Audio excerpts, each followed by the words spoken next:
Mana javob. Nega sening biskviting ko'tarilmaydi?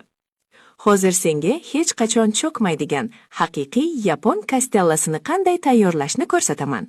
100 gram sariyog' va 100 gram sutni olamiz. Ularni o'zingizga qulay usulda eritib olasiz. Ustiga 100 gram elangan un qo'shamiz. Shundan keyin 6 dona tuxum sarig'ini qo'shamiz. Ularni ko'pirtirmaymiz, faqat yaxshilab aralashtiramiz. Alohida idishda tuxum oqini bir chimdim tuz va 100 gram shakar bilan ko'pirtiramiz. Uni asosiy massaga 3 bosqichda qo'shamiz. Mana, pishiq, baland ko'tariladigan biskvitning siri shunda. Menda 18 cm diametrli pishirish qalibi bor.